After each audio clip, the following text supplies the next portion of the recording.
Hey, people here from Sea of Tranquility. Welcome to another edition of In the Prog Seat. Yes, it's Tuesday night. We've got in the house tonight, we've got the Doctor of Prog, Ken Golden from the Laser's Edge and Sensory Records. We've got George Lemie, we've got Stephen Reed, and we've got Anthony Ferraro, fresh off of his stint on album homework assignments. So speaking of assignments, so here's an interesting one for us today.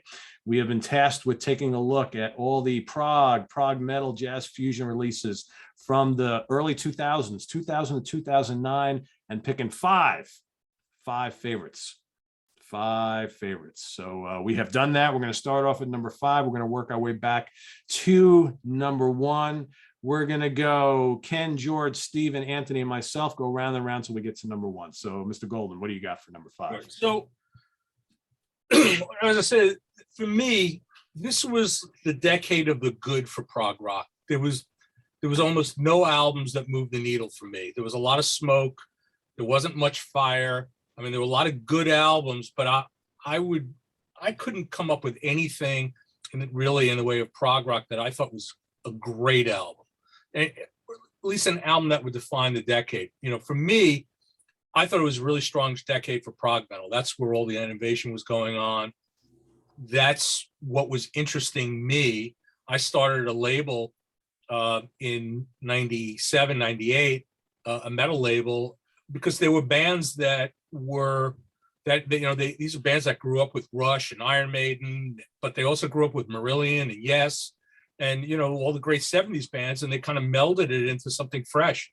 You know, that's when I really sort of got interested in Dream Theater. I mean, I knew them, but, you know, so I took a very different approach to this. And for me, it was a decade. There was a lot of musical growth for me.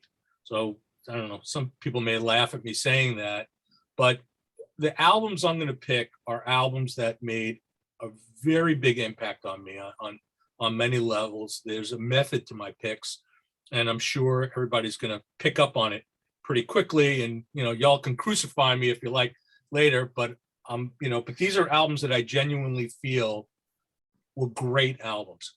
My first one, Diablo Swing Orchestra, sing-along songs for the Damned and Delirious. So this was the band's second album, Swedish band. We released it on Sensory, and their music, it's almost impossible to categorize them, really. I mean, I call it progressive because of what they do. It's a mix of power metal, swing jazz, spaghetti western soundtrack. They're fronted by a classically trained female opera singer, and then there's occasionally some death growls.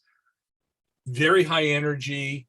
Their live performances are amazing. They played at Prague Power. They blew the roof off the place, and somehow they were able to translate it to their CDs, to their albums. And there's no band really that sounds like Diablo Swing Orchestra. The closest I was able to come up with, it was Stolen Babies, and then also there was a great band from I think they were Montreal called Unexpect. That was the closest I could come up with. But they were, and by the way, they have a brand new album coming out in a few weeks. But Diablo Swing Orchestra, for me, were doing something totally unique. Nobody could point out another band that sounds just like them. That's my number 5. Good choice. That's a great album. And what year was that? What year did we do this one? This one was 2000, I think. 2000. Yeah, I was going to say it's right around the beginning of the decade. God damn, the font is small. It's either 2000 or 2009. I can't even. But it made it in there. It was in the aughts, somewhere in the aughts. And I gotta say, when they played, you know, I was really excited to do the album, because I love their first album that came out on a private label, and they played at Prague Power. It was unbelievable. It was an experience to see that band live, and they were actually invited to play at Nearfest when Jim and Ray were running it. But there was no way to sort out the visas, because it was so expensive to bring them over, because at the time, I think they expanded to like an 8-piece or so, 7 or 8 piece, which is the visa cost alone was going to be like 10 grand. It was plus the airfare. It was Wow. ridiculous. That's why they've only played in the US once. You missed it. You all missed it. You fucked up. You missed it. Sorry. Next time. Next time you get it next time. All right, George, what do you got for number 5? Number 5, Romy's Sonic Bloom, Time Control. All 4 members are from different countries, but the common ground there is they met all at Berkeley. They put a band together there. She had solo albums before this, but to me, this is a big step up. She's modeling after the old Fusion stuff. She was a big Return to Forever fan. So this is kind of modeled in that direction, like Hymn of the Seventh Galaxy kind of stuff. The first 5 songs in particular are off the charts, really good. And a mixed bag, straight up fusion, funk fusion, like big set pieces. There's a real crazy song. It's kind of a time concept about time that I'm not sure I understand when you have no lyrics. I'm not sure how the concept sticks together, but it's in her head. High energy stuff. Highly recommended. Time Control. George, who are the rest of the players on that? You got Dave Fushinsky from the Screaming Headless Torsos. Wow. He's the wild card here. He's got a real wild style. Fretless guitar player, fretted and fretless. Then you got Tony Gray, who is John McLaughlin's nephew. He's on bass, and Martin Valahora on drums. He's a Scandinavian player, really good. But unfortunately, this lineup only did 2 records, and then she formed that trio that she's had since then. Yeah, Fushinsky, I haven't heard that name in a long time. I think that's her best album. Fuse kills on that album. Yeah. I never saw them. I never saw that band live. If you watch, I think on YouTube there was like some concert footage. It was devastating. Yeah, they were a real good unit. Very cool. Steven, number 5. Well, we've kind of done a few shows that have kind of looked at bands around this sort of era. So I must admit that on this occasion, I have kind of tried to avoid, although I haven't quite managed, bands and albums that I've chosen and other things. And I've left some of them for honourable mentions because we're covering 10 years here. So there's lots and lots to choose from. So my number 5 is The Human Equation from Aryan, or Aryan, however you pronounce that. So this is 2004. To me, it's the kind of archetypal album from Aryan. You know what you're going to get. It's bombastic, it's grandiose, it's a 2-disc concept. He's got more people involved than he could probably fit in the studio in any one time. You've got everyone from Ken Hensley on here to Martin Orford of IQ. There's Devin Townsend, Michael Ackerfeld, James Labrie. I'm barely touching the sides, do you know? And it's over the top. It's totally bombastic. It's a concept album about a man in a coma, and the only way he can get out of that is to experience his emotions whilst in the coma and free himself from whatever it is that he's bound by. I mean, it's symphonic prog, it's prog metal, it's classical, it's ballads, it's Aryan. I still think this is probably the best thing that he's put his name to, certainly under the Aryan title. So yeah, Human Equation is my number 5. Yeah, I'd say it's a top 3 Aryan for me, easily. Yeah. It's my personal favourite, but there are another couple in there that are not far behind that. Can I tell a I quick think he's story? maybe lost it a little in recent times for me. I agree. Ken's got a story. What do you got? No, I was going to say, Arion, the Final Experiment, is what got me into Prog-Metal. And that's how I started to sell Prog-Metal, because the label Pseudonym started this label called Transmission, and they were putting out this album by this guy I never heard of, Arjen Lucas, and he had this Arion album, but he also had a lot of the old guys playing on it. He had the bass player from Finch on there, and I listened to it and I thought it was kind of interesting. And some of my customers who were buying like a lot of the neo-prog stuff that I was selling right around then, they picked up on it, and then word spread that I was carrying this album. And I thought he was doing something, that Arjen was doing something very, very interesting.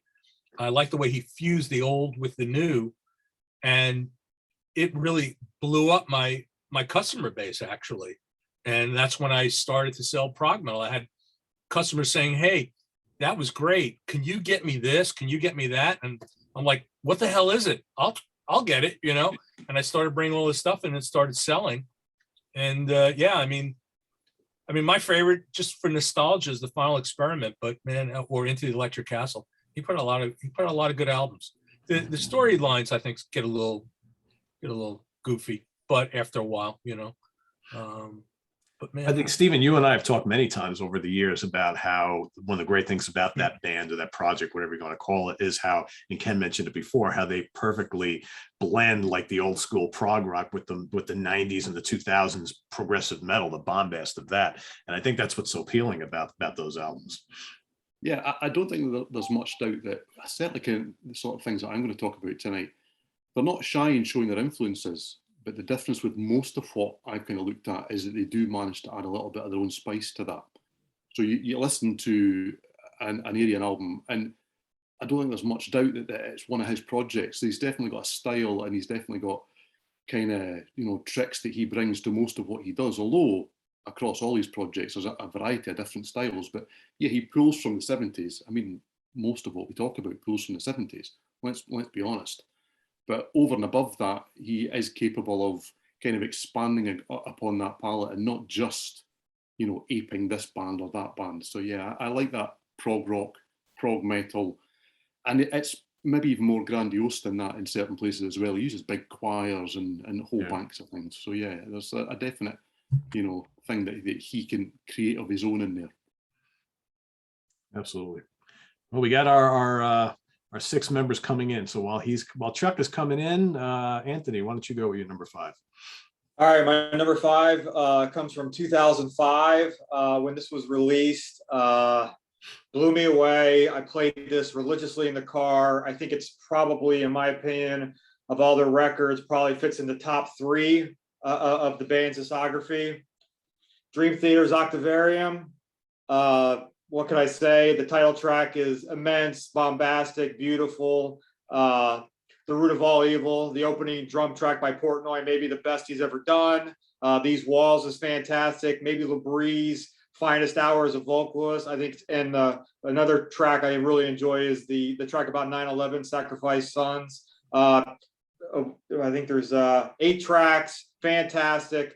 I was obsessed with this when it was released in 2005. I think it's definitely in the top 3. I'm going with Dream Theater Octavarium. Lots to choose from them from that decade, right? What's that? There's a lot to choose from Dream Theater. Yeah. Around this time period. Chuck is back. Pete, did you see the Octavarium tour? I was at Radio City when they filmed the show. Yeah. Oh, okay. Yeah, it was pretty cool. All right, Chuck, you just in time for your slot. We made you. We knew you would be coming in at some point. So we're like, all right, we'll have Chuck go last because that's probably when he'll show up. So, what's your number 5? Oh, you must be on mute.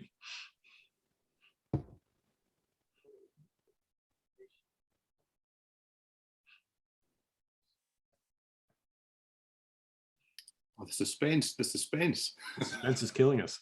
yeah, just hold it up. Mime it. You'll have to mime it out now. Oh, Porcupine Tree. Light Bulb Sun. I'm hearing a little bit of him. We hear you a little bit.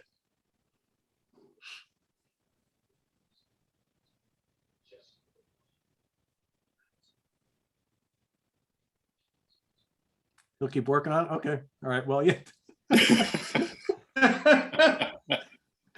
All right. Chuck's going to keep working on his audio problems. We got Light Bulb Sun coming in at number 5. All right. So with that said, all right, I guess it's me, right? So, all right. So I'm going to go. This is one of the. All right. So before we started shooting today, I was talking about how for me, during this 10-year period, there were like a handful of bands that had a few releases out that I think are all pretty fantastic. And for me, it was really tough to decide which of those releases I was going to pick. This is one of those bands who could have picked 3 of them because they have 3 outstanding albums in this period. But I think this is, generally speaking, my favorite of theirs.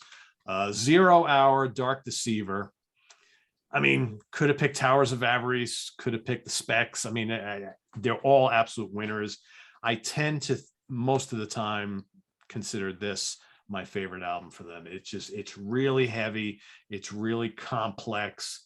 I mean, this is just the guys firing on all cylinders. There's just some uncanny guitar and bass work on this album from the Tipton brothers that's just absolutely mind-blowing. I know Ken knows a lot about this album because this is on his label Sensory, but every album these guys ever put out, it's like you think they could never do any better than the album before, and then they come out with another album and it's just got amazing vocals, really, really sick chops, but they're not all about lots of soloing. It's more like the arrangements are just really dense and intricate and just so powerful and bombastic. So yeah, Dark Deceiver from 0 Hour is my number 5 from 2008. Now, when you say Tipton brothers, are you talking about Glenn? No, Jason and Troy Tipton. They're twins from California. Identical twins. Oh. Yeah. Pete, Jason just sent me a track from their new album that's coming out, I guess next year. He sent me this 14-minute piece. Wow. Oh, yeah, because I interviewed him back a few months ago and he said they were working on a new one. He was pretty excited about it. So this piece it's a different lineup. Yeah, it was pure 0 Hour. Blew me away. Cool. It's great. Something to look forward to next year. Absolutely. Chuck's back. Troy's in medical retirement, right? Can't hear you, Chuck. Yeah.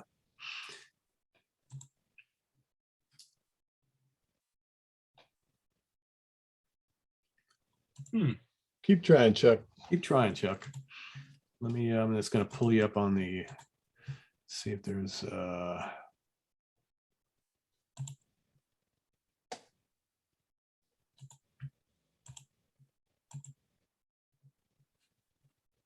right, okay. All right, we'll move over to Ken. Of course. So my number 4 is Gordian Knot, Emergent, the second Gordian Knot album. So that was again a Sensory release. You'll see this theme. It was Sean Malone's second Gordian Knot album, and he took a little bit of a different approach, and we had a different lineup for that album. Sean basically had a bucket list of musicians that he wanted to work with, and he really wanted to work with Bill Bruford. So we got Bill to play on the album, and we got a great quote from Bill. He said that Sean got around to making the kind of album that King Crimson never seemed to be able to. So, he was basically giving the fans what they wanted. We got some of the guys, we got all the guys from Cynic to appear on the album. We asked Alex Lifeson if he would play on the album. We didn't get a response. Steve Vai was supposed to play on the album, but that fell through. And then when Sean and I were brainstorming as far as who else we could get, we wanted a name, He said, how about Steve Hackett? Steve's like my favorite guitar player, right? And I love Steve Hackett. And I'm like, Sean, Steve Hackett? And he said, oh yeah, GTR is one of my favorite albums. I'm like, oh my God, GTR. Oh, wow. What a turd, but I didn't care, so I was shocked. So I didn't even know he knew who Hackett was. But anyway, we got Steve to play on the album, and Sean brought in Scott Burns, who had produced the first Cynic album, Focus. So it's also, there was a lot of stuff going on at the time. There was a lot of parts flying around. It doesn't have the polish that the first album has, but it's also this sort of a seamless blend of instrumental progressive rock and metal. It's like, where does one genre end and the other one begins? It all kind of comes together. And what's really cool is Sean was this just amazing Chapman stick player that he probably didn't get enough respect for. He was just a master on it. And a lot of the incredible lead stuff that you're hearing on the album is him, really. So it was, we actually had talked with Chad and Rob about having them play at Nearfest, but they would have been the headliner. But the problem was the expense of rehearsing. Can you imagine what it would cost to bring Bill Bruford and all these guys over to, rehearse for a couple of weeks to go play the one show? It was astronomical. So never. Ken, I don't remember how much did Hackett play on that album? That's a funny story. So we want him to play on 3 tracks, and his manager agreed to have him play on 2 tracks.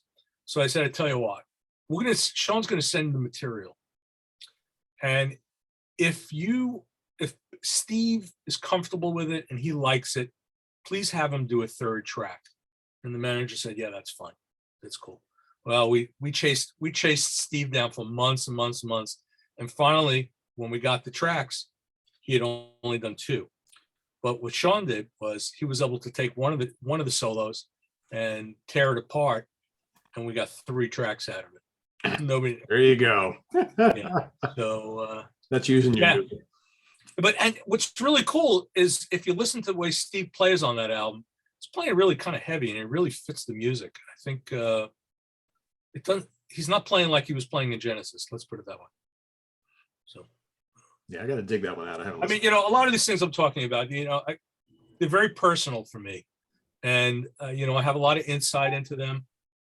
But I genuinely feel that these were great albums that really made a difference in that period of time.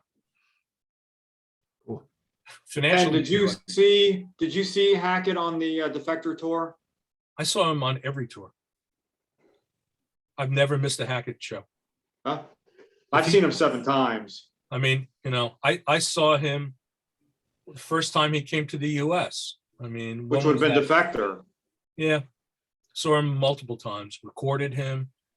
Saw him many, many times. If he played New York, I saw him. He came down here to Philly, I saw him.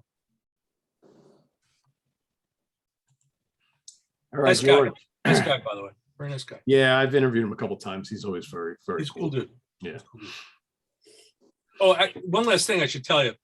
So the first time I actually met Steve was at Nearfest. He was playing Nearfest in Trenton. And I walked up to him and I introduced myself.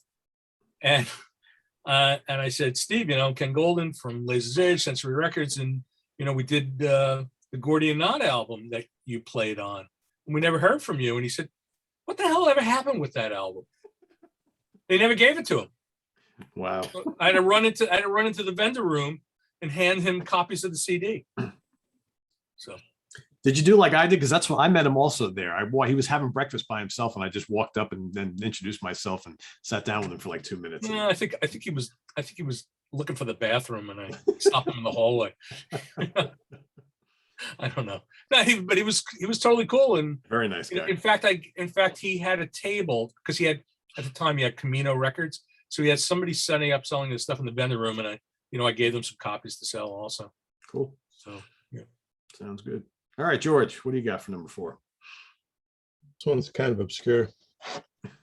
Band called Electrocution 250, Electric Cartoon Music from Hell.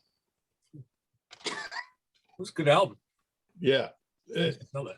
I preface this by saying a lot of people will find this obnoxious, but it's completely uncompromising trio, instrumental prog. If you're going to do it, you may as well put your pedal to the floor and just go. And that's what this is. I mean, it's no let up. I'd say the style is between Spastic Inc. and the Aristocrats, maybe, but on crack, perhaps. Wow. Yeah, it's way off the charts. Lael Larson on keyboards from Flower Kings and Karmakonic. He's also a really good jazz player. Todd Duane on guitar. He was an old Shrapnel guy, probably maybe the most unique one. Him and Ron Thal were probably the most unique Shrapnel guys ever. And Peter Wildower on drums from Darkane, and he's been in a bunch of metal bands. But yeah, the whole thing is nonstop, pedal to the floor prog meets a little bit of like the old shred albums, and it's just for me, it's like the tops of what you can do within that format. So Electrocution 250. Very cool. Never heard of him. I'll have to check that out. Lolly, that's how I discovered Lolly Larson. I had heard him before on him and Todd went to Austrian Institute of Music together in the 90s, and Todd had demos from there. I had those demos, and I thought, who is this keyboard player? I mean, it's ridiculous how good he is. His Oh, yeah, phrase. George, I called out sick that day. Yeah. Awesome. All right, Stephen, back to you. So my number 4, it's a French band, which formed in 2000. They appear to be no longer with us. I think the last full album was in 2015, but I've gone with their Barbaresse or Barbary album. So this is Nemo. Oh, wow. I remember those guys. Yeah. Yep. French Which translates into Barbarians, the album title, Barbaresse. Jean-Pierre Louveton or Louveton is the main guy here, plays electric guitar, lead vocals, and along with Ghislaine Fontaine on keyboards, the two of them just are fantastic together. It's quite traditional in senses, but there's also a kind of neo-prog feel around them, a little bit of Celtic feel. There's some jazzy touches, which wasn't really an awful lot of what I was listening to at the time, so it kind of broadened my horizons in that way. Really good band, and I mean, Louveton's gone on to do more things solo since under the GPL banner, which are equally interesting.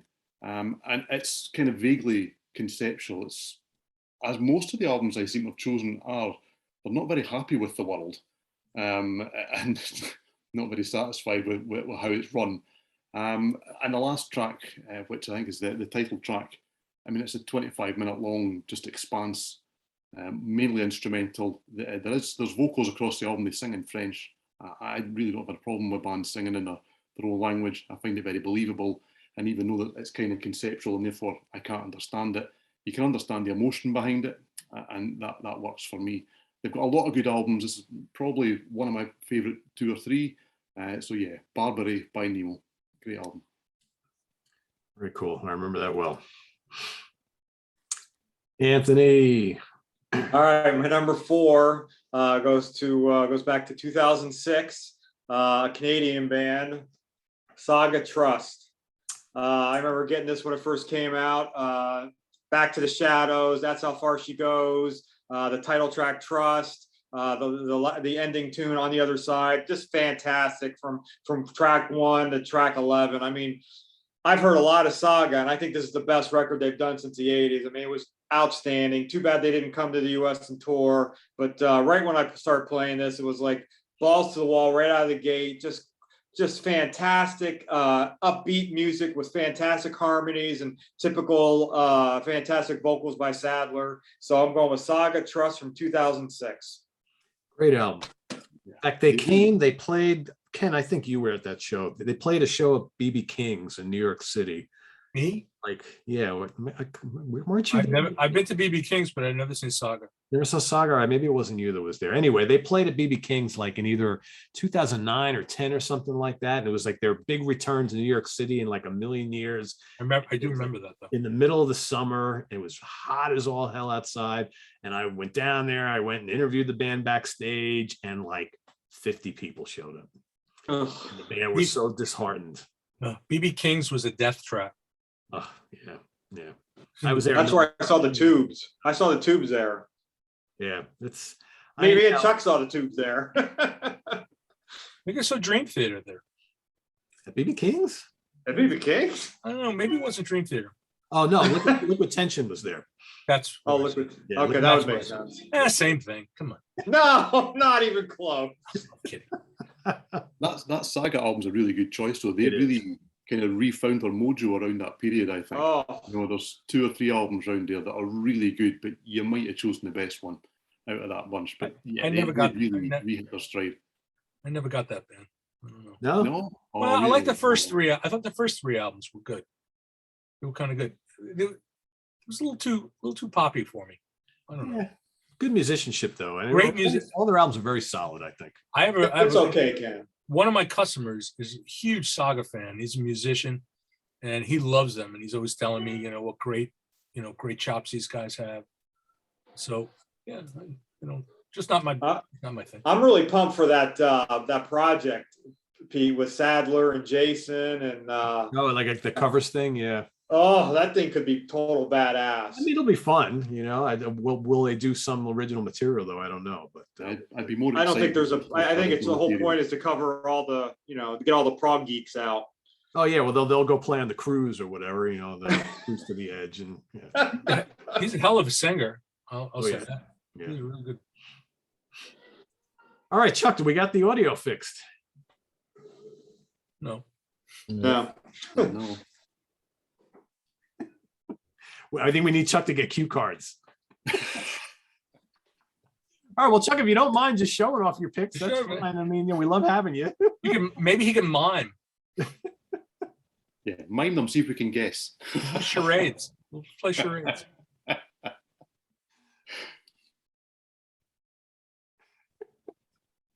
I think he's cursing at us. I know think it's he's. a prog rock album. It's a prog rock album, definitely. You know what you can do, Chuck? You can tell us what it is in the chat, and I'll read it. How does that sound?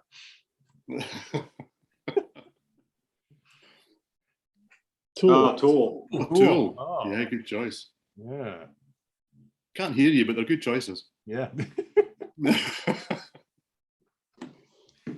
Well, good pick, Chuck. We will echo that. Good pick. All right, I'll talk doubly for Chuck today. How does that sound? I'll try and embellish a little bit. So again, another band for me this decade was all about a certain few bands that just every album they put out in that decade was just absolutely spectacular. And this album was their first concept album. So Stephen, I'm going to kind of echo you here. I have this concept stuff here in mind as well. Their first concept album, it follows up at the time was their kind of breakthrough album, but I think this really opened their music up all to the prog crowd and specifically the prog metal crowd, where early in their career, they were more of kind of like a technical hardcore band. And I'm talking about Between the Buried and Me, Colors. Fantastic album. This probably, has been regarded as by their fans, the favorite album. They've got the sequel to this coming out, I think in like a week or two or later this week, something like that. All these years later, this was 2007. So 14 years later, the sequel to this, but just an amazing album. It's complex. It's really heavy. There's a mix of, the growling vocals with some screams and some clean vocals. This is the album where they first really started to use the clean vocals really nicely. Shredding guitars, big riffs, lots of keyboards, and White Walls. For anybody who has not heard this album, go listen to White Walls. It's the big epic that finishes off the album. It's absolutely amazing, but the whole album it's just such a great journey, great concept album. Between the Buried and Me, Colors. That's my number 4. Back to Ken. Okay, so this is what, number 3. Number 3. Pete, I'm gonna correct you. So my number 3, I knew you were going to do Pure that. Hour, I knew you were Hours of Avarice. What So, label's that on? yeah, Sensory. Ah, I think I've heard of that before. So no, I mean, I love Dark Deceiver and I love, Chris, but Towers of Avarice for me was the album that defined the band. It was their second album. They lost their keyboard player. Actually, they've gone through a couple of keyboard players, and then they basically decided not to replace him. And it's a very much a guitar-oriented album. It's a concept work. It's based around this futuristic dystopian society and, the uprising that follows. It kind of borders on technical metal, Pete. I don't know. Would you agree with that? In the sense that the level of playing from everybody, really the Tipton brothers. I mean, Jason's an extraordinary guitar player, and Troy is this ridiculously gifted bass player. I mean, what they were doing, I mean, it wasn't, some people call them tech metal, purists say maybe they're not, but it was you know, the level of intricacy that was going on in this album was totally off the charts. And the thing that's really the glue for the whole thing is the singer Eric Roswald, because in my opinion, he gives one of the greatest performances in the history of metal. I mean, I know that's a big statement, but if you listen to Eric on this album, he's just unbelievable. And these guys were able to do it live.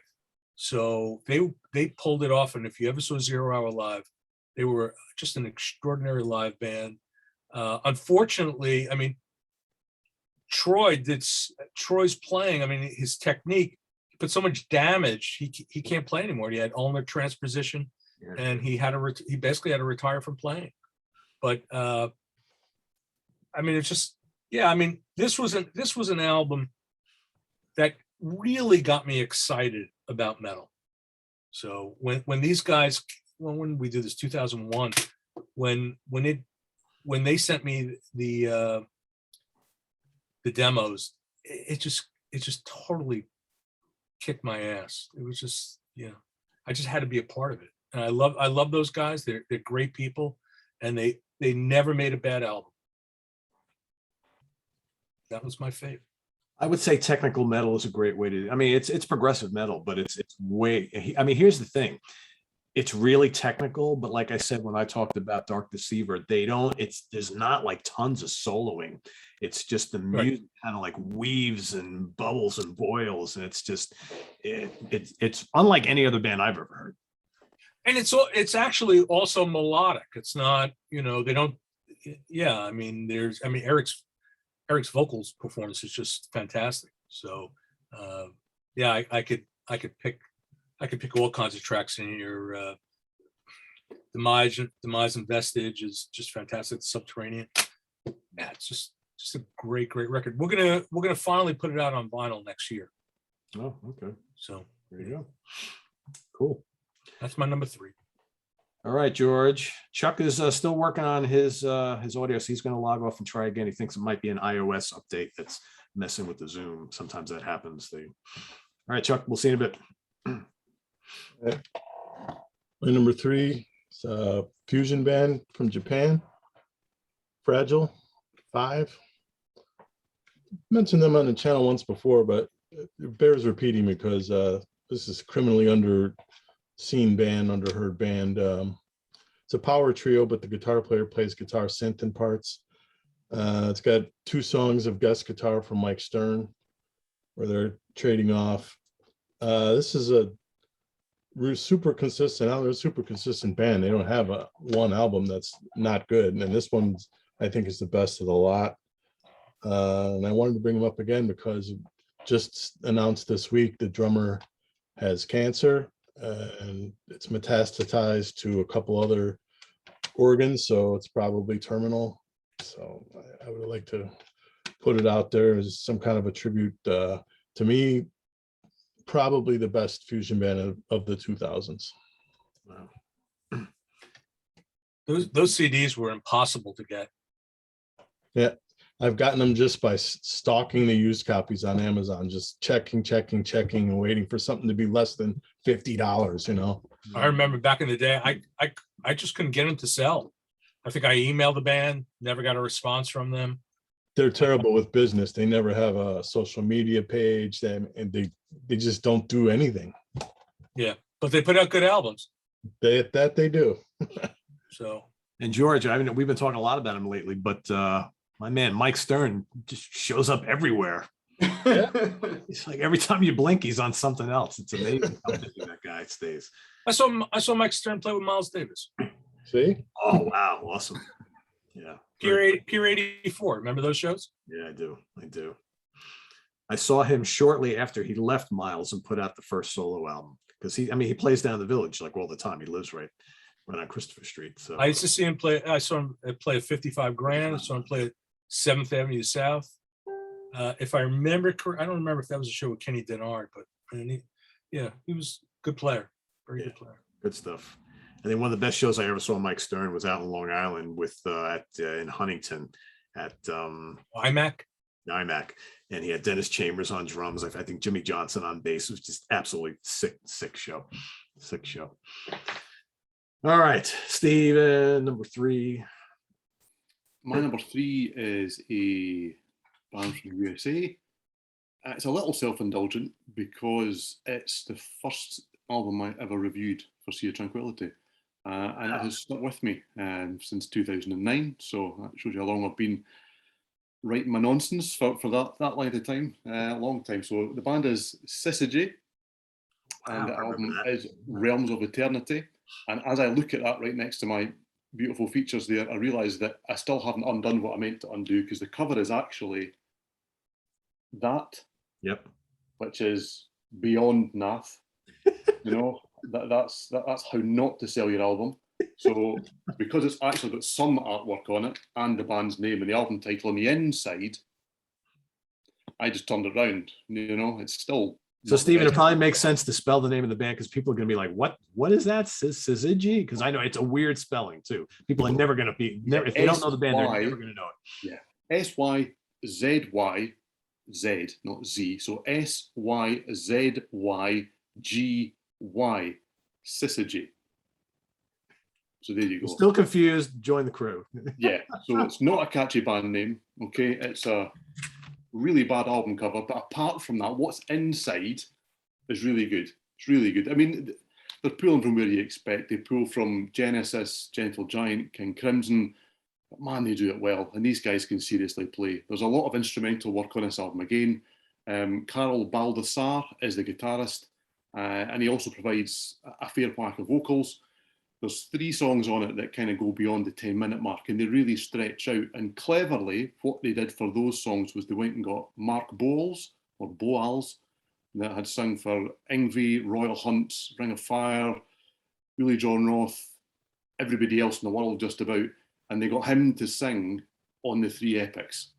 And it just raises them just that notch up, because he's just a fantastic singer. So that's Darkfield, Dreams, Dialect, the Sea. They're the highlights. He sings on 3 of those, just outstanding. As I say, it's maybe a little bit obvious where they take their cues from, but I mean, these guys can play. So yes, Syzygy, that's who that is, and that's haven't done anything for a while, and I wish they would. Yeah, that's my number 3. I would say any of their releases are worth hearing. They're all really good. They're all good. Yeah, Carl really put good. out a nice album last year. Oh, really? So, yeah, you didn't hear it, Pete? No. I can send it to you here, and it was weird. He did this. It looks like a cassette, but it's a what do you call it?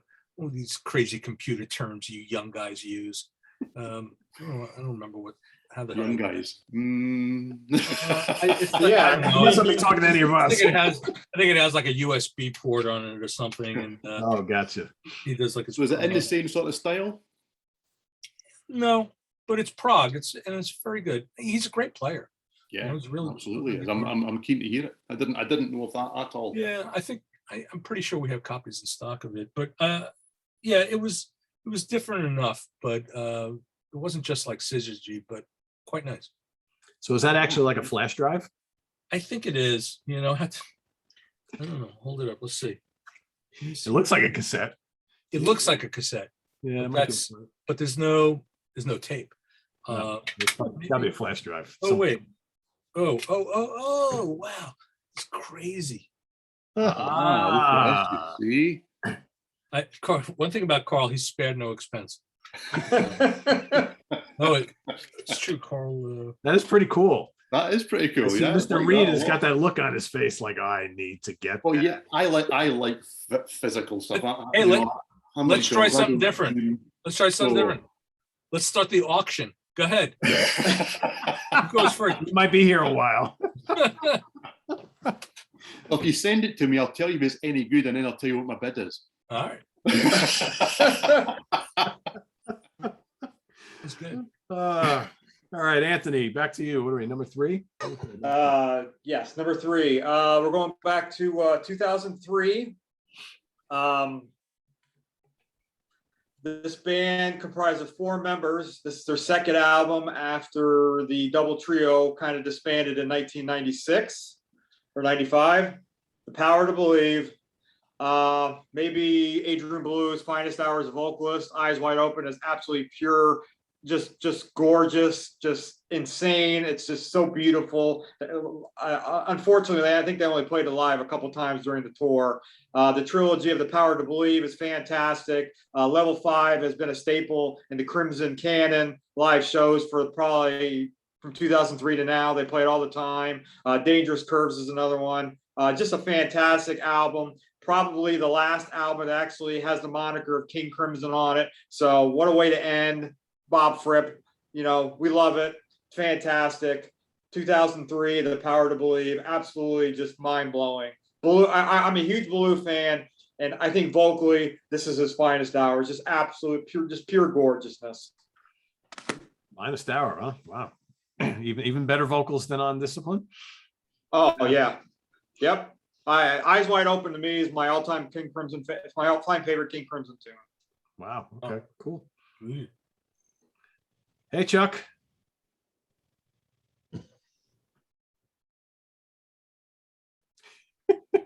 He's gonna. You want to hold up all your picks? Oh, there you go. All right, cool. Stephen, why don't you talk about it? Since Marbles is a fantastic album. It's There brilliant, are a everybody. variety of versions. There's a fan club double version, which obviously I have in a big fancy book. But it also was released as a single album. It's very much an H album, a Steve Hogarth album, in that sense. We're kind of at the period where Marillion's got opinions at this stage. But I think that's really good. There are some shorter songs that kind of class as singles and were released as singles off that album as well and work really well. But there are some kind of quirkier moments. And there are also the little Marbles songs that intersperse all the way through and just kind of, they're a little bit of kind of light relief as much as anything else, as Steve Hogarth appears to lose his marbles as you go through the album. And it's where I really reconnected with the band personally. And they'd had 2 or 3 albums kind of prior to that where they'd kind of teetered a little bit, and then they really refound their mojo for me on Marbles. That's a really good choice. Chuck, did you want to hang out and just keep showing them, or you want to just show all of them now and we'll let you go? What's up to you? Whatever you want to do, my man.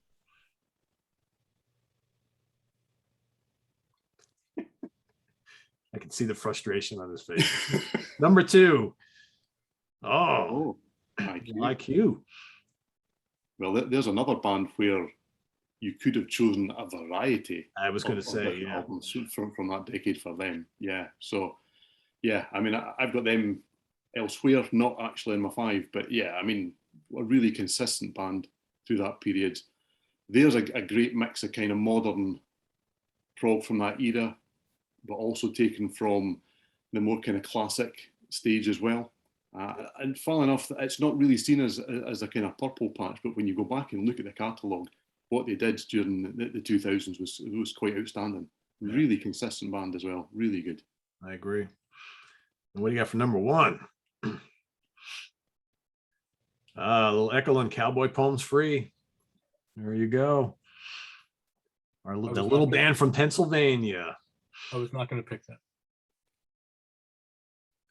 You can't go wrong with any Ekelund album. All right, Chuck, we got to make sure we get this straightened out for next week, right? Shame there's no audio because they're great picks, all 5. Oh, Chuck, what you should do, I know, yeah, you should put together a little summary of all your picks, send it to me. I'll put in the comments of the video. All right, cool. If you can work out what's wrong with the audio, please tell me before I do my update. I haven't done mine and I'm not going to do it now. All right, Chuck, see you next week. You could tell how pissed he was, right? Yeah. God.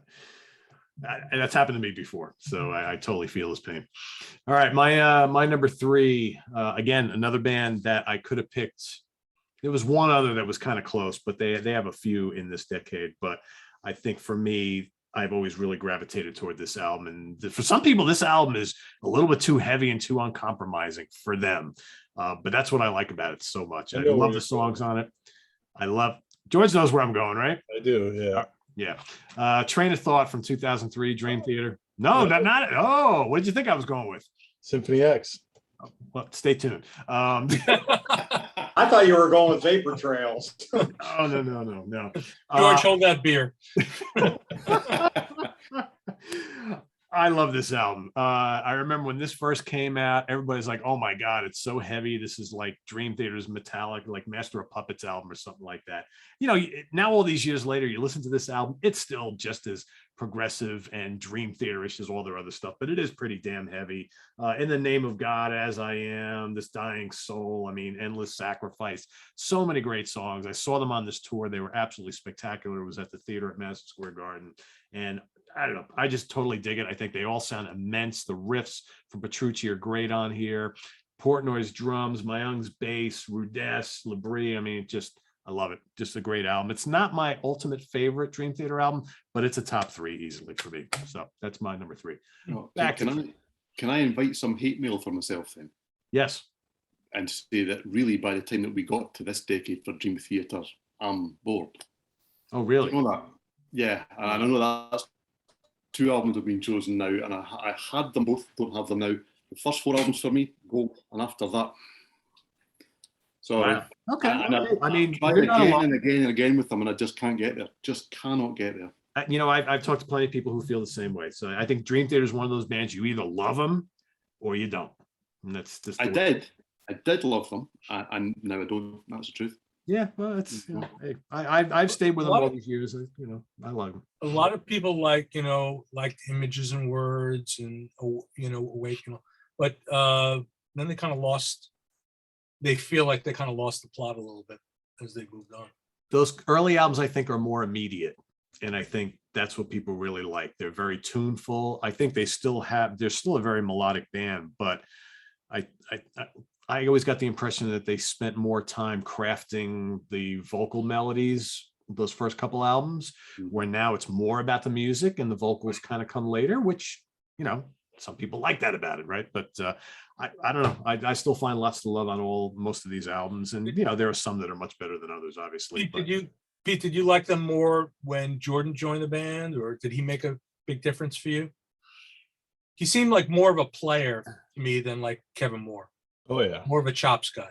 He is. He absolutely is. You want my honest opinion? I think Derek Sherinian is a better fit in this band than any of them as far as the keyboard players go. But I think Jordan's been in the band a million years now. He's writing and arranging, so you know, he's very important. But you know, for me, there's no denying you know, Scenes from a Memory, 6 Degrees, and this album, which I think, you know, probably the post Moore and Sherinian albums, those are my 3 favorites. But you know, there's albums that came after this. You know, Octavarian is really strong too. You know, a couple albums after that are good, but I don't like them as much. So I mean, you know, their catalog for me varies, but I like pretty much all of it, with the exception of The Astonishing, which I think is an astonishingly bad album. But everything else I really enjoy quite a bit, and I like their last one a lot. So you know, I totally understand, Stephen, where you're coming from. The first time I saw them, or maybe the second time, Rudess Morgenstein opened, and that just was jaw-dropping, utterly. Those guys were great. It was crazy. I mean, it was one of those, as soon as the set was finished, there was a fight in the stall to buy their CDs. And I took it home and listened to it, and it felt like it was a demonstration video. And I feel that that's what he brought to Dream Theater. It stopped being about what they could entertain you with and started being about what they could dazzle you with. And I like really technical music, but it needs more than that for me personally, and I don't find it there. It's funny because I saw Rudess Morgenstein open for Dream Theater. I don't remember which show or which tour. Had to have been towards the end of Sherinian's run, and then you blinked, and then all of a sudden Rudess is in Dream Theater taking his place. That's the tour I saw. It was right before Sherinian left. So yeah, ironic, right? Yeah, the night we saw Labrie wasn't having. It's not he wasn't having a good voice night, but he obviously didn't feel probably the Scottish weather had got to his voice. So they came back out and played about half an hour of cover versions, instrumental, and it was fantastic. Well, why did Sherinian leave? Do we know, or they wanted Rudess. Okay. He didn't leave. He was shown the door. I mean, okay. Jordan was a better fit. They wanted Jordan in '94, but he was committed to the Dregs at the time. Yeah. Oh, I didn't know that either.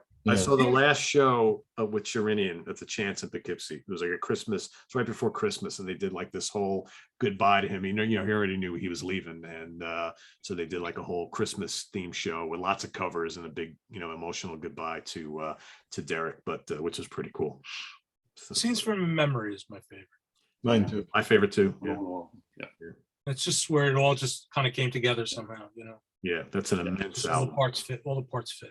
Yep, absolutely. Yeah, they were good live. That was when the dregs opened up. Yeah, So I'm yeah. in Philly, the dregs opened. Yeah, I saw that at Roseland. Amazing, amazing. Did you get Star People opening up? Star People. You remember the Star People? You remember the Star People? I don't remember if that They were this very, very peculiar band that apparently had a lot of money, so they were able to buy onto tours. I saw them open.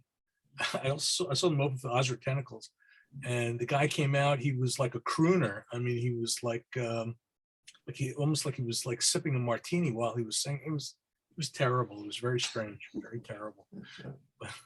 Sounds like They- the Trailer Park Boys. They were bad. Yeah, it was kind of like that. It was, not good stuff. All right, Ken, it's your turn. Well, this one might not be a surprise for too many people. So seeing as where I'm going. Spiral Architect, Skeptic's Universe. Oh, You forgot about that, Pete. did. Damn. Yeah, that would have been in my top 5. I completely forgot about that. So they basically made the album, which I think that all technical metal albums are judged by. So these guys, they were huge fans of Cynic, Watchtower, Death, Atheist. They love Fate's Warning. Not that Fate's was a technical band, but they were into progressive metal as well. And then they basically decided that they wanted to take it to the next level. So they made this demo that was everybody was talking about back then. They had a couple of tracks on this Norwegian CD compilation, and I was able to sign them. They were really like the most hyped unsigned band at the time. They insisted they wanted to work with Neil Kernan, and Neil had worked with Yes. He was an engineer with many Brand X albums. He produced the Brand X album.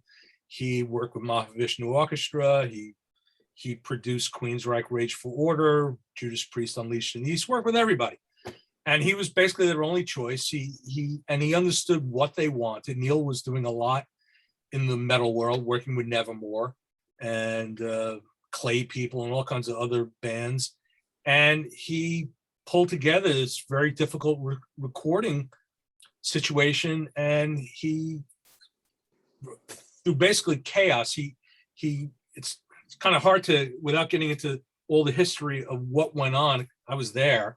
I was in the studio with these guys down in Texas. I mean, it was chaos. It was utter chaos, and it took almost a year for the album to get completed. And Neil took all these parts and he did almost the impossible. And he made this album that people still talk about to this day.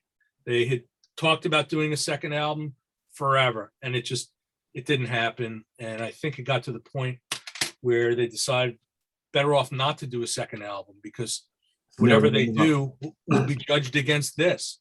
So, if you could find a better tech metal album than this, point me in the direction. Clean vocals, great vocals, and just playing beyond belief. So as someone was there, it sounds like, were you amazed that they were able to put the finished product together to sound like that based on everything you saw in the studio? Well, I hate to get into this, but what happened was when I went down to Texas, they were supposed to record the album, track the album in 7 days, and then Neil was going to mix the album in like 3 or 4 days. When I got down there, it was kind of a mess. They were, let's just say, they were way behind, and they actually had to go back to Norway. They stayed, if I remember, again, we did this in like 99, I think was when we were doing the studio sessions. And they stayed a little bit longer. And then ultimately they took it back to Norway with them, and they did it on their own in Norway. And then when they handed the rest of the album over to Neil, they forgot to use time code, so everything was out of sync. And Neil was able to meld it together and make something out of nothing.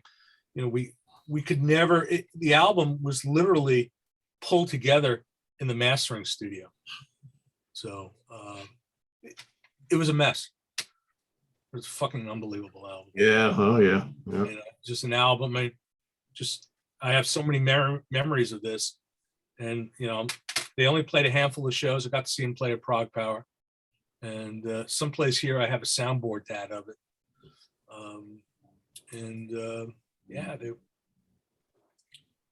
It was just an amazing album of progressive music. And you know, this is why I've been talking about all these releases I did, because these are albums that really, in that period of time, they really impacted me on a personal level. And I'm not like flexing or anything, saying that these are the best albums. For me, they're the best albums. For you, maybe not. You know, so Hard to deny that one. all the comments, huh? Hard to deny that one. It Yeah. really. And I know all the comments are gonna be, I can't go. What an asshole! Just talking about all his releases all night. You know? It's the exact opposite. You release the music you believe in. That's why, You know? I can't understand why anyone could criticize that. Well, but these are albums that I genuinely believe were, for that period of time, were great albums. As I said, you'll notice we haven't spoken about too much prog rock, right? So, you know, it's, you know, mostly been talking about, you know, metal and fusion. I mean, there's been some prog, but as I said at the beginning, it was the decade of the good. A lot of good albums. It wasn't the decade of the great for prog rock. You know, all the innovation was in the world of metal. Nothing was more innovative than this record. Could have been my number one. Now I'm really interested to see what that number one is, but we'll wait a few minutes for that. All right, George, what do you got for number two? Number two is from Sweden, Andromeda. Oh yeah, that's a good one. Yeah. You know? Forgot all about that. They had, that's 2002. They had a incredible debut the year before, and you wouldn't think they could top it, but it does top it. Mostly because the singer is a huge improvement over the guy on the debut. The guy on the debut is okay, but this guy's a real singer. I mean, really good. The first 5 songs, again, are just right out of the gate, just every song, one killer after another. And there's one softie, and then they end with 3 songs that are kind of a lyrical concept, just phenomenal. I mean, the whole thing. If you play drums, this is an album to check out. This guy, Thomas Lejean, I think he's also in ACT. Incredible drummer. I mean, he's on a mission to hit everything in the kit in every song. He's a real octopus.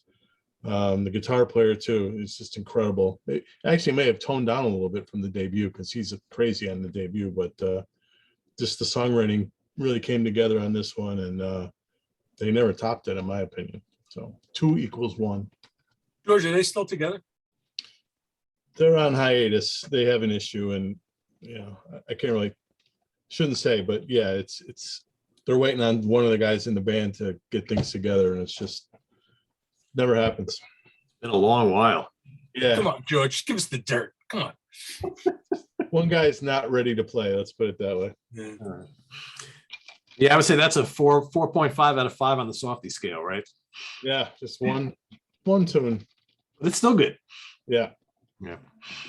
Cool. All right, Stephen, you're number 2. Well, my number 2 is good, but it's not as good as the book. Okay, this is The Tangent. Not as good as the book. Ah. Right. So here we go.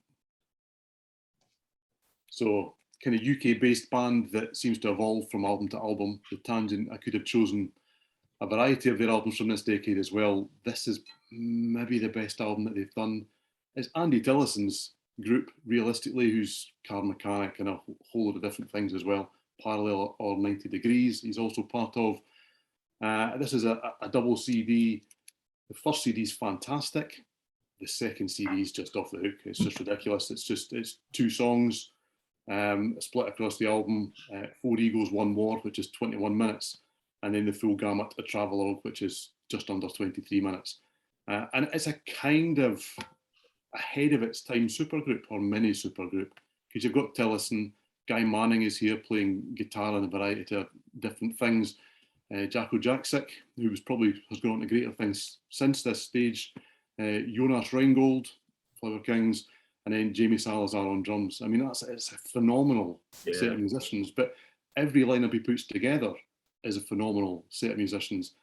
And Theo Travis is on here as well, so sax and flute that he plays, and he's Stephen Wilson, he's everywhere. He's absolutely everywhere. But he kind of dominates this album in a variety of ways. He's allowed to take the centre stage so often, and I really like that.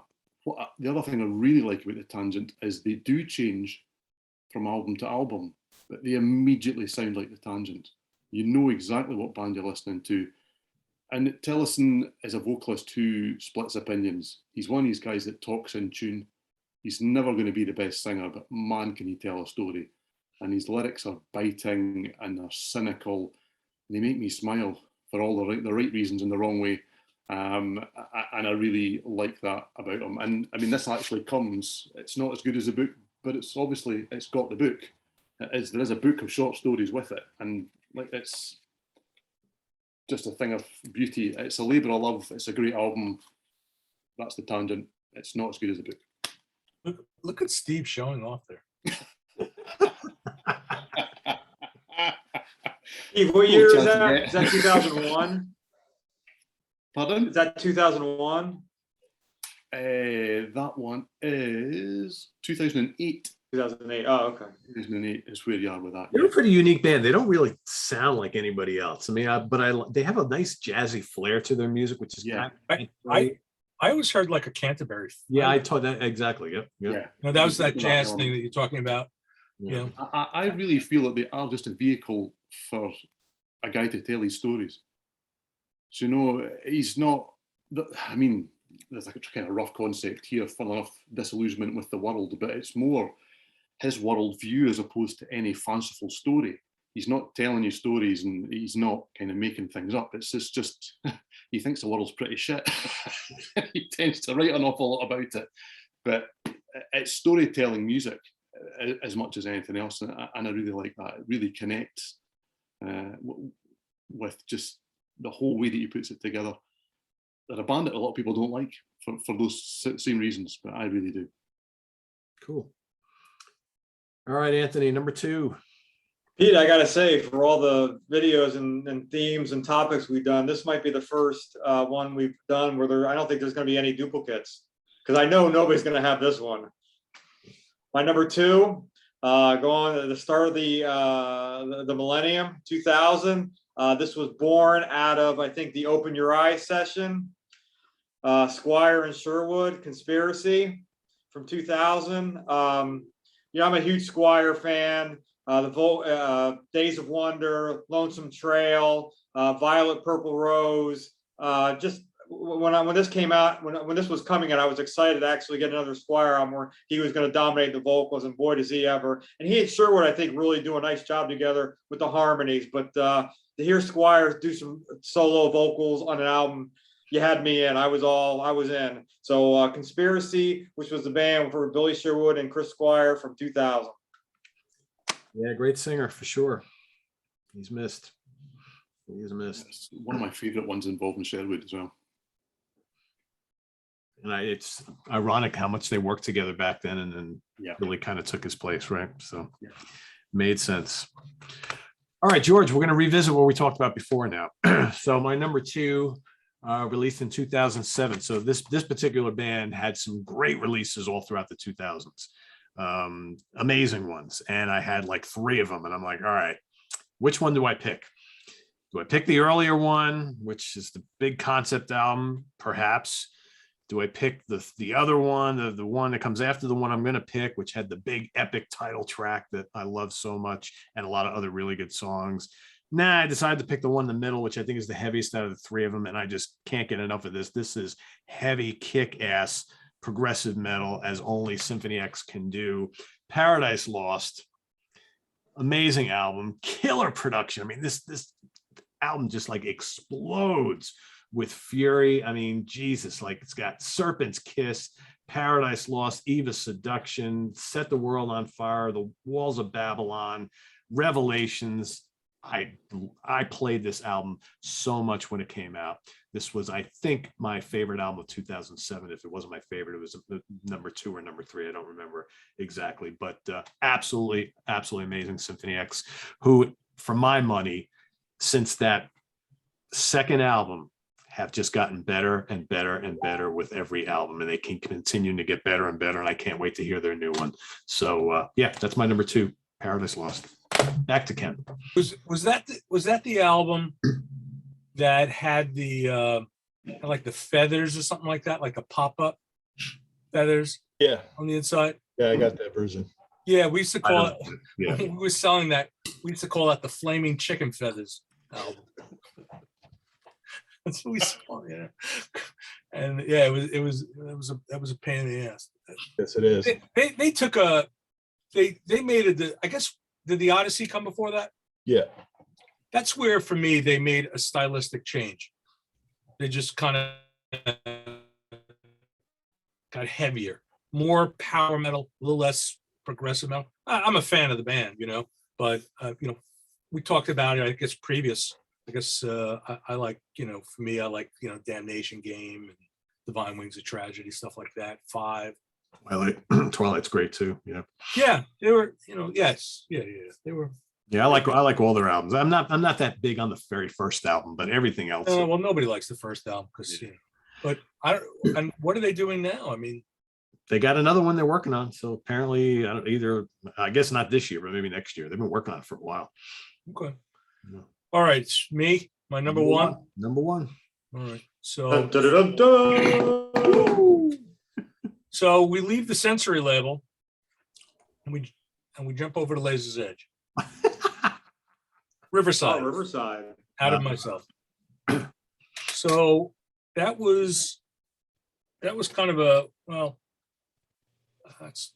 that was an album where I heard the demos and I was utterly blown away.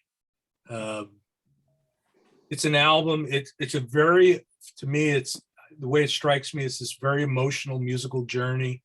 It's very atmospheric. It's filled with melancholy, very moody. The band was influenced by Porcupine Tree, Opeth. I hear Anathema in there, Pink Floyd. And the next thing I'm going to tell you, which I think probably people think is a little odd, but during the long instrumental parts, I hear a lot of Eloy. I'm sure they probably never even heard of Eloy, but it's music that somehow it blends space rock, psychedelics, metal, alternative rock. And it was an interesting story because at the time, because the band was actually signing with another label. I don't know if anybody knows it. I never told this story, but the band actually had Exclusive. Here we go. I mean, maybe some people know, but I don't think so. So the band actually had a contract in their hands from another label. And I was dealing with Peter, the guitar player. And I said, don't sign that contract. Let me see the contract. And I sent them my contract. And, we had that album in print for 17 years. It's the biggest selling label, the biggest selling release on any of my labels. And we did quite well with it. And now that, they found a new home at Inside Out, and Inside Out reissued the album last year and did it on vinyl. It kind of restored my faith in progressive rock because it was prog rock, but kind of not as we know it. I mean, these are guys that, some of the guys came out of death metal bands, background death metal bands in Poland. And, they were obviously influenced by progressive rock and they created something different, but something that wasn't just about playing, because they're all good players and there's a lot of nice instrumental parts to the album that I really get, but it's about creating mood and atmosphere. And as I said, for me, this is one of these albums to this day, if I put it on, I can't take it off. I have to listen to the entire album. It's just very, it's very something. A lot of it may have to do with Peter's guitar playing. He had sort of like he had a little bit of like a David Gilmour sound, and almost like it made his guitar cry, but it was a very emotional album for me. That's my number one. Marius's vocals too were just like. He's a great singer. He's a really great singer. Everything about it it just came together. They always say it takes, you have a lifetime to make your first album, and you got like a year to make your second. I mean, luckily they made a very good second album, but even having conversations with the band, I remember talking to Peter before he passed away, and he said, there's something about this album. It's different than the other albums, and the fans think about it differently. And, they made a lot of great music after this. Yeah. But this one, to me, stands apart. Ken, is that their debut? Yes. Yeah. Okay. They had a demo out with all the songs, which wound up on the album. And the album, actually, the album got released in Poland. They put it out in Poland. And I didn't care about having the rights for Poland because I had no distribution there. So I said, look, you could keep doing whatever you want to do in Poland. I'll take the rest of the world. And part of the enticement, the Polish edition didn't have what I didn't think was particularly nice artwork. I said, we'll get Travis Smith to do that. And they loved that idea because Travis was doing a lot of great stuff. And, Travis designed this cover. So he put the package together. Such a great band. And a couple months ago, Stephen and I did a ranking the album show on Riverside. And I got to say, that was probably one of the most difficult ranking the album shows I've ever had to do, because I think by the time we got done, it's been a good hour-long show, if not longer than that. I think we both were talking, after we stopped recording, about how like emotionally draining it was to not only spend a couple of weeks listening to nothing but Riverside, but then having to talk about all these albums and having to rank all of these albums that are all so really strong. And there's not a lot of bands that can like affect you that way. And it all started from that album. Where did you guys rank this? I don't remember. It was fairly close to the top, or right around high for both of us, I think. Yeah. It's amazing that both you guys got it wrong. But I think one of the things we talked about is how they're one of those bands that on almost any given day your ranking of their catalog could change, because you could wake up one morning, that could be the favorite. You wake up the next morning, the third album could be the favorite. I mean, they're all so strong and so like emotionally, like you're invested in these albums. It's funny. I'll tell you, sir. They played at Nearfest. Yep, I remember. And and the thing about Riverside was they crossed over into metal in terms of the fan base. Fans embraced them. And Glenn Harveston, because I browbeat him, he invited them down to Prog Power. And I asked the band to do Loose Heart, which is the track where Marius is doing some like some deathy vocals. And they didn't normally perform it live, but because I asked them, they did it. And I got to tell you, man, they blew the roof off the house in Atlanta.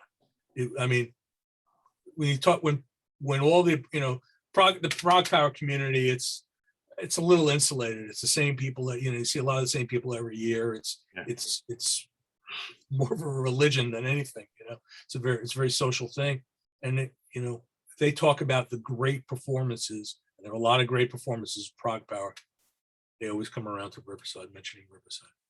They're an incredibly intense experience live. Yeah, incredibly intense, and it's undoubtedly the most emotional experience I've ever had at a concert was seeing them on the tour after Peter had passed. Yeah. I've never witnessed a band mourn on stage, and that's what we got.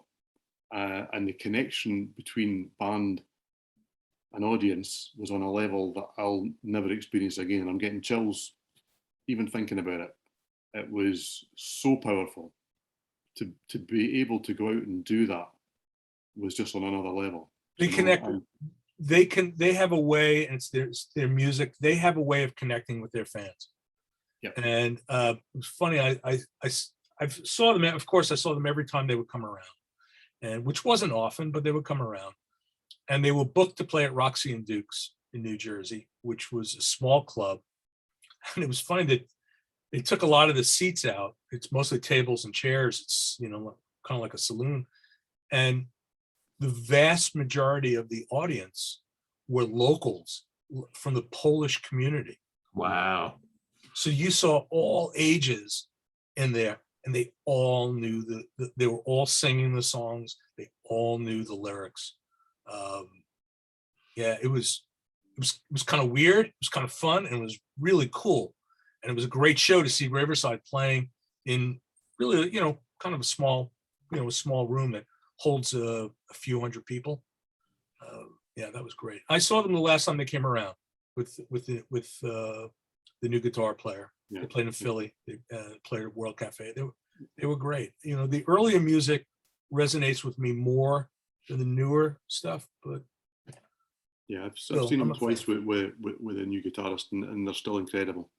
Absolutely came- incredible. they came back to me and did an EP that's also very good, a 3-track EP, a 30-minute 3-track EP. That's quite good. So that's my number one. All right. It's a great number one. George, what do you got? So much for no repeats, Anthony. I had a feeling. The great sensory label. Somebody got it right. It's funny, this is the first album that I got in the 2000s. I remember the early January release, and nothing ever topped it. I mean, it's a perfect album. They maxed out technical metal. They made technical metal, as much as I like Watchtower, they made the lyrics, the vocals, not only palatable, but good. Yep. I mean, the guy, the way that he can put melodies over this stuff's pretty incredible, actually. And it's a true technical metal rhythm section. Asgeir and Lars are just, they're crazy. Really good stuff. I saw them at Prague Power also, and had sound issues there, but it was really good, I thought, despite the sound issues. And there's not much I could say about it. It's completely great. The sound man decided to go out for a cigarette, Sounded like it. and literally you couldn't hear Steinar, the guitar player. You couldn't hear him, right? And then he came back about halfway through the set. He went running over to the board, flipped a switch, and then all of a sudden Steinar was there. Yeah. So good. You know, All we right, did it. Steve. We did an offshoot, Twisted Into Form. Did you guys Oh, ever yeah. hear that band? That was good. Yeah. That was a good album. But and you know what the problem was? It was Kai, the rhythm guitar player, the Spiral Architect, and the problem was that no matter what they did, they were going to be compared to Spiral Architect. Of course. Yeah. And it was a very, very good album, but it was almost doomed to failure because all the reviews were, yeah, this is good, but it's no Spiral Architect. Architect, But yeah. nothing is, you know, nothing since then is on the level of Spiral Architect. Nothing. Yep. All right, Mr. Reed, you're number one. It's funny because I suppose we all bring our own musical journeys to what we choose. And my journey is kind of similar to yours, Peter. I was a hard rock and metal guy. That's where I started. Prog was quite far down the line for me. So this is actually a purple patch for me this decade, because this is where I kind of discovered progressive rock. Then I went backwards and worked out where it all come from. So those albums I understand and love, but these are the albums that kind of mean something in the sense of, you know, this is what I was buying when it first came out. So in 2003, I bought Contagion by Arena. And I said I wouldn't try and repeat things that I'd spoken about in other shows, but I can't not choose this album because I just absolutely adore this album. So there was Contagion, and yes, it's another concept. Yes, the world is falling to bits, and it's remarkably prophetic because it's about a pandemic and trying to find a cure and all these various things in a man's journey through all of that. And the story was so large that they expanded it out into Contagium. And yes, Ken, I'm showing off. Nobody talks to me at home. Let me talk and show off my things. Okay. And then they also went into Contagious. And thankfully, many, many moons later, they then made Contagion Max and put it all together as it was meant to be to start with. And they also signed it too. So yeah, Man, you let your freak flag fly, man. absolutely, absolutely. And this is fantastic. I mean, anyone that knows Arena, it's Clive Nolan from Pendragon. It's Mick Pointer, who was the original drummer and founder of Marillion. You've got John Mitchell, who's gone on to do Kino, Frost, It Bites, Lonely Robot. He's behind the scenes on 1,000 albums as well. Ian Salmon on bass, and the star for me is a guy called Rob Soden on vocals, who just absolutely lives this album. He takes on the character. He is everything that this album needs. He's emotional, he's powerful, he's small, and he's done bugger all since. Do you know, he's just disappeared. He did 3 albums with a band, and I've never heard him since.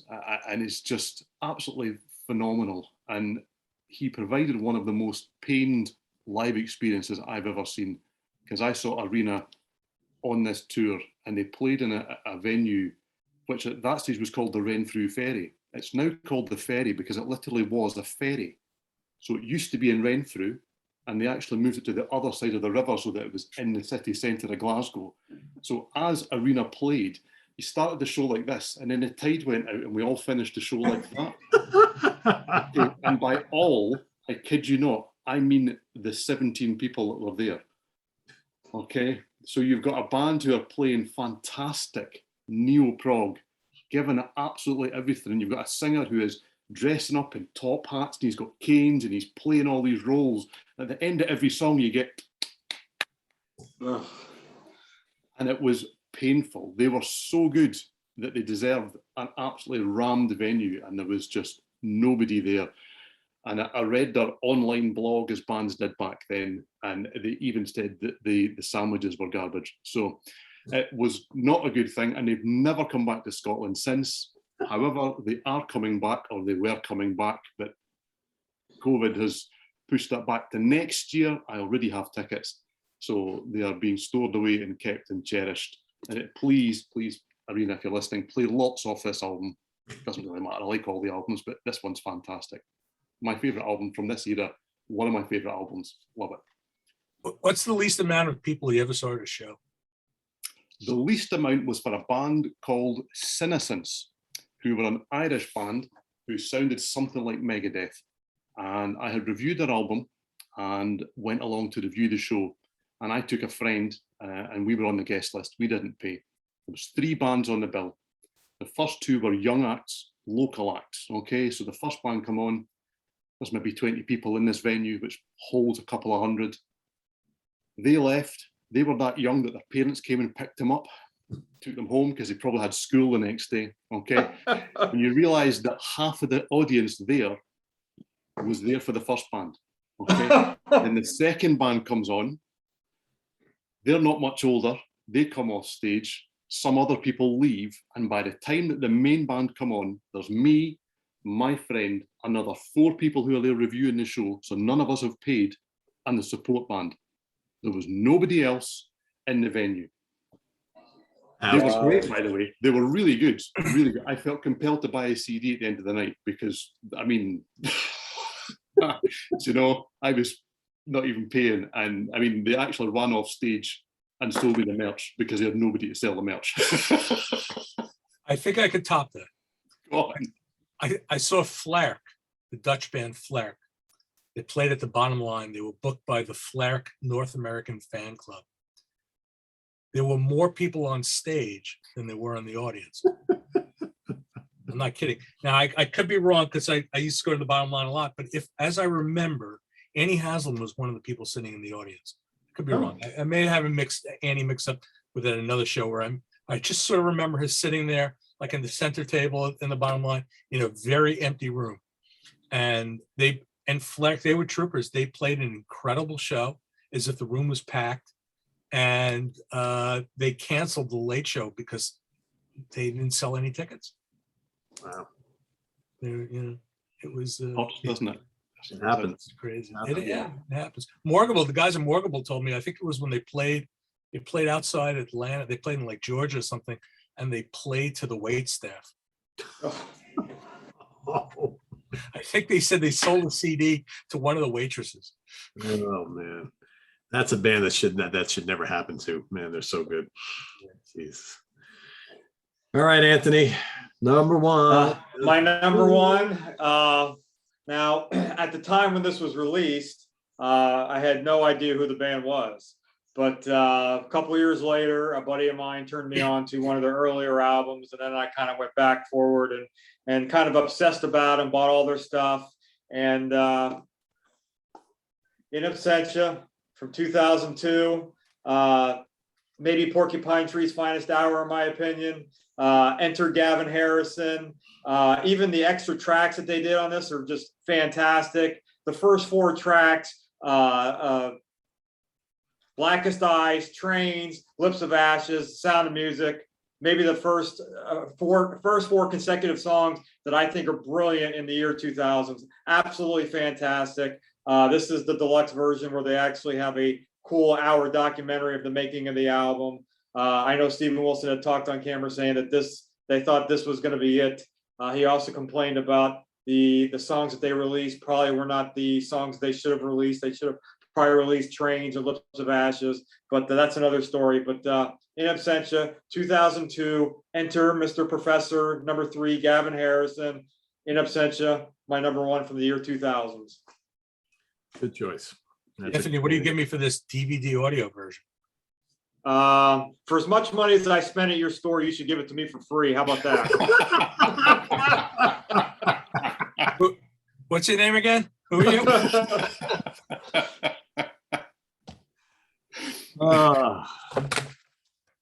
All right. Guess what I'm going to do right now? Pull Pardo. I'm going to pull a Pardo right now because my band at number 1, probably the band that I listened to the most during this time period. And they have a whole bunch of albums that just absolutely speak to me. 2 of them in particular, I was like agonizing over about which one do I pick. And in the end, I said, fuck it, I'm going to pick both of them. So tied for number 1, released in 2001 and 2005 from Sweden, Opeth's Blackwater Park and Opeth's Ghost Reveries. Both immense. I know most people, if they're going to pick an Opeth album from this decade, they're going to pick this one. And I wouldn't argue that at all, because I mean, it's got Leper Affinity, Bleak, Harvest, Drapery Falls, Funeral Portrait, Patterns in the Ivy, the title track, all great. However, I mean, Ghost Reveries is, if it's not my favorite Opeth album, it's tied for it, obviously, because that's what I'm talking about here. I mean, Ghost of Perdition, I mean, just Bang of the Hounds, Beneath the Mire, Hours of Wealth, The Grand Conjuration. I mean, this is just, this is right before their move into non-death metal territory. They got Watershed that comes after this, which is great as well. I almost wanted to throw that in here as well. But man, progressive death metal doesn't get much better than this. You've got the amazing death metal growls from Michael Ackerfeld, who I always thought was one of the best death metal singers around.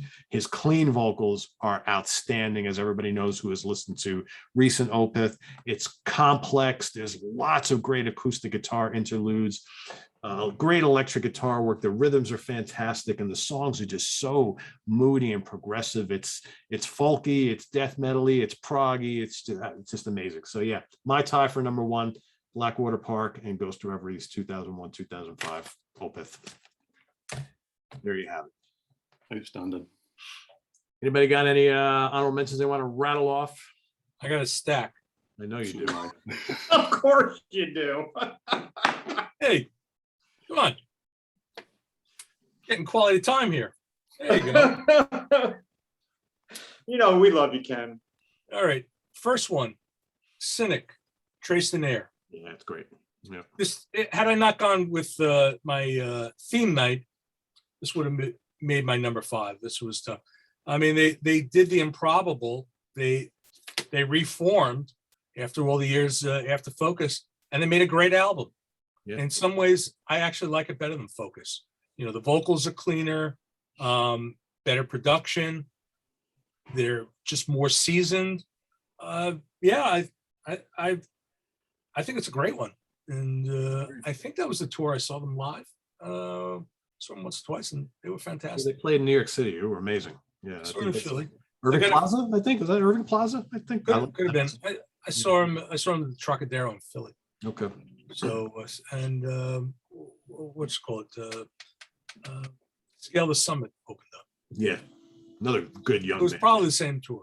And Yeah. Reiner, man, he was a monster player. So, Yeah. all right, my next one that I have, another one of mine, inductee Susar, Oh, wow. Yeah. another Polish band. They played it. They played at Nearfest. A little bit of a post rock sound. Mostly an instrumental album, although Marius from Riverside sang on some tracks. I love it. There's another one, Pain of Salvation, Perfect Element. Yep. Could have also gone with Remedy Lane, I was going to say, yeah. Yep. you know, except I grabbed this one. Great band, you know. I think they lost the plot a bit once they did B. Yeah. B, I didn't get B, but like, man, this had Ashes. Ashes was a great track.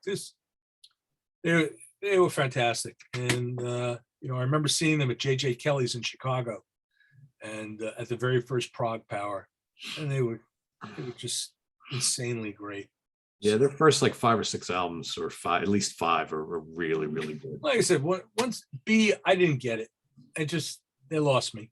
And they've had some good ones And along after the way. that- They've had a couple ones that they haven't resonated with me, but their last one was pretty good.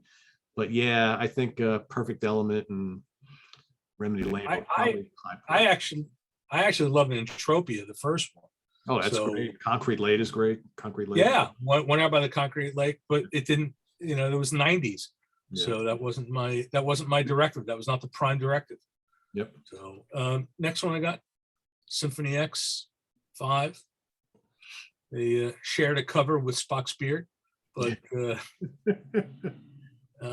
but also this, for me, this was this is just an extension of the sound that they had, you know, Twilight and Olympus, and you know, the earlier sound with the Odyssey. I think they kind of veered off and went into a heavier direction.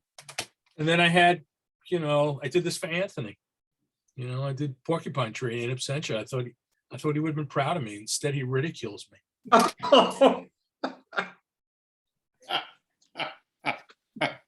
Raise your hand if you think Anthony's got like a crystal meth lab going on in the room behind him. Somebody in the comments said it was like a black chasm of nothingness. Yeah. There was It's plenty actually, of on Sunday though. Sunday it was all lit up, and you know, you got to catch them at the right time. Uh-oh, someone's burning something in the house. Oh God, they drive like clowns up this road, and it's a neighborhood. Mm. They're driving to the meth lab, I guess. I guess. I didn't think we didn't think you lived in an RV out in the desert. Anthony, come on, show me a little love for this, man. Oh, I already Surprised you, right? did. Surprise you, right? Yeah. Oh, yeah. Okay. He said Ken takes this very seriously, Pete. I just want to let you know that. I know he Okay, does. He's always want sending me everybody message. Are you bringing your A game tonight? Oh yeah. Oh yeah. I told him, man, that you know, you cannot fail. You know, no slacking off like Anthony, no slacking off like you did last time. You know, Oh. I take this very seriously, man. Yes, This is important stuff. that's right. That's right. All right, George, give us some love. All right. My favorite Symphony X of the decade. For me, this is the bridge between, like Ken said, it's the bridge between the symphonic stuff and the heavy stuff. I feel like this is the perfect bridge for it. Garage Mahal, Whoop. Oh, good one. Yeah. Mention that on another show. The Cab debut, great quartet fusion, total love letter to 70s fusion. And then Neural Code, instrumental thing with Kiko Luriero, great Brazilian fusion, top 5. That one I don't know. I had to get it from Wayside. Yeah. From Steve. Yeah. God, that's He's like the only guy on earth that has it, I think. horrible. Horrible.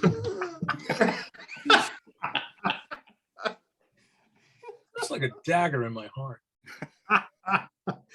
Just for that, I'm gonna make sure we get Steve on next week's show, right? There you go. He's not available on Tuesday nights. That's the only reason why you don't see him on here often enough. We have to do a different night of recording to get Steve on In the Prog Seat. So I think that's laundry night. oh, it's laundry night. Okay. There's Flag something Mountain House. important going on, right?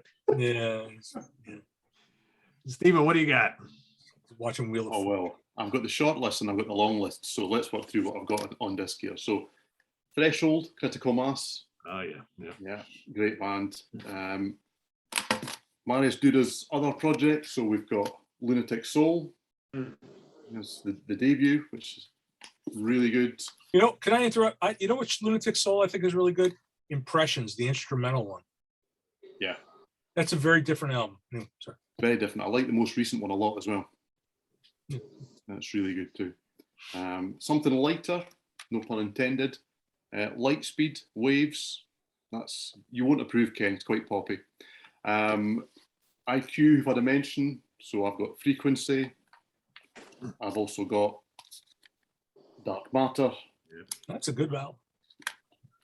I've got Frost, Million Town, which wants to reflect no matter what way I put it. There you go. You can all see the phone box now. Halfway Home from DXPIS. We only did 2 albums. Absolute waste. Meant to be a third one on the way, but it's been in the way for a long, long time. And Empires Never Last from Galahad. And on the long list, I have to give Fish a mention. 13th Star was good. It Bites the Tall Ships. The Pineapple Thief, tightly unwound. Nobody's mentioned Transatlantic yet, so anything from them realistically. Toxic Smile, Retro 40. And I'm going to do a shout out here for one that I don't think is a great album, but it's the last innovative album by that band, and it's Magnification from Yes. Because since then, they've just been happy to be Yes. There you go. That's an awful lot from me. That's being very polite. Yes. Yeah, I like Fly From Here. I think Fly From Here is great. But that was 2011, so I guess that doesn't count. Yeah. George, contain yourself, George. This ended in the 90s for me. The 90s. 1978 for me. Actually, the last John Anderson solo album is really good. Yeah, he's done quite a few decent solo things in recent years. Yeah, 1,000 Hands is really good. Anthony, you got any honorables? Yeah, I got 3 here. Adrian Blue, side 1 with Danny Carey and Les Claypool, fantastic. He did a series of 3, side 1, side 2, side 3. This is from 2004. To this day, he plays Ampersand is still in the set list, and so is Writing on the Wall and Beatbox Guitar. So there's a couple of tunes on here he plays live quite a bit. Gong 2032 from 2009 with Reform. Hillage's tone is fantastic on this. And then kind of an obscure one, Gavin Harrison with Ulrich 05 Rick called Drops. Fantastic, very Crimson-esque type of, like, very Discipline-esque. Fantastic. If you like Gavin Harrison, get this. Ken from Laser's Edge, the guy over there on my right, he sells this in stock, so buy it from him. Thank you. That's my 3. See, I gave you a plug. There you go. Appreciate it. Always good. It's the right way to do it. All right, I'm seeing if I got anything on my list that hasn't already been mentioned. A lot of them have. So Magic Pie, Motions of Desire. Mm-hmm. Great album. Mastodon, Blood Mountain and Crack the Sky, both of them fantastic progressive metal albums. Norwegian band Communic, Waves of Visual Decay, really good progressive metal. Swedish progressive metal Seventh Wonder, Mercy Falls, fantastic. Spock's Beard, 5 and Snow, and Transatlantic Bridge Across Forever. I also had IQ, Dark Matter and Subterranea, 6 Degrees of Inner Turbulence by Dream Theater. I got a whole bunch of Porcupine Tree and Towers of Avarice from 0 Hour. That's Bridge Across Forever is That's pretty fantastic. It's great. So You it's so must much fun. have Spiral Architect. Yeah, and Spiral Architect, which probably should have made top 5. Yes. Yes. I don't know how I forgot that one. Validation. Validation's a great thing. I always forget something, right? Because you can't remember them all. But yeah, that would have been in my top 5 easily. So anyway, there you have it, everybody. In the comments below, please pick your favorite prog metal or fusion albums from 2000 to 2009 down below. I want to thank everybody here for doing the homework and talking about some of their favorite albums. And make sure you go visit Ken's label, Laser's Edge, Century Records, all sorts of great stuff there for sale. A lot of the stuff that we've been talking about tonight is available on his website and a lot more. Ooh, the watch. Just kidding. Very cool. Very cool. Great Italian band. Awesome. Thanks for watching, everybody. Visit us on the web at www.seaoftranquility.org. We're on Facebook, we're on Twitter. Of course, we're here on YouTube all the damn time. See you next week with more proggy discussions. For Anthony Ferraro, George Lemie, Stephen Reed, and Ken Gold, and I am Pete Pardo. Good night, everybody. See you real soon. Bye-bye.